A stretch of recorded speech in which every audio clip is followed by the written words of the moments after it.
Jesser Jesserud. Everyone heard that they're saying, you know, there's nothing new under the sun.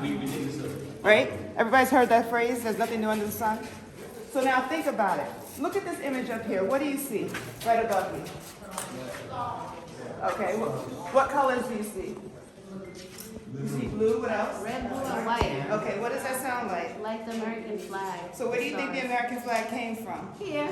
So you actually have the red, white, and blue. You have the stars. You actually have stripes in some areas. If you go to other parts of the temple, you will see the bird. So we talk about the national bird of the United States. That also comes from ancient Kemet. But where do the colors come from? Why do they choose red, white, and blue? The water. Okay, what is the water?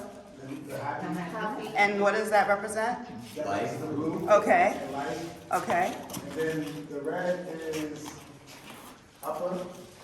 No, lower. Okay, lower Kemet, which is north, and, all right, so white is upper Kemet, which is the south. And that's how you also look at the crown. So you have the white crown, which is the Hedjet. You have the red crown, which is the Deshret, that's the lower Kemet, versus the upper Kemet being the Hedjet. So the way to remember it is your Hedjet is on your head, so that's up. That's the white crown. Deshret is like the desert. It's the red sands.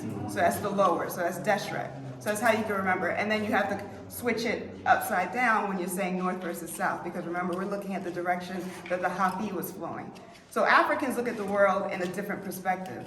Europeans decided they wanted to change everything to represent who they were and to have the world focus on their perspective. So that's why we look at north and south differently from how they look at it. That's why we always ask, when you say Middle East of what? They're saying Middle East according to their orientation to the world. So we don't use that terminology. No. And they have the Far East. They dictated the entire world. They assigned the whole world based on London.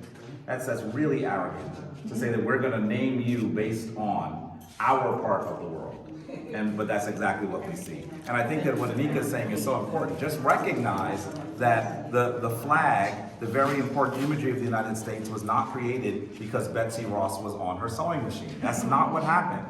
Clearly, those people who started the United States were part of Masonic orders. And so they saw themselves as the caretakers, I'm going to erase that word and say, pilferers of ancient African knowledge. And so they captured this knowledge and they tried to create a nation, the United States where we're from, that was supposed to actually be the new Kemet. Is that just conjecture, Jabari? No, because when the founding father of the United States, George Washington, sought to create a capital city, he never called it Washington, D.C. That name didn't occur until after his death. He called it Egypt on the Potomac. So you have to understand that they were trying to replicate what you did. They're hoping that the United States will last and will be as powerful as Kemet was in the ancient world. And so that is what they're attempting to do. And when you come all the way into the Jesser Jesseru, now it should be clear. You should understand what happened. You should be clearer on what you did when you were at the forefront.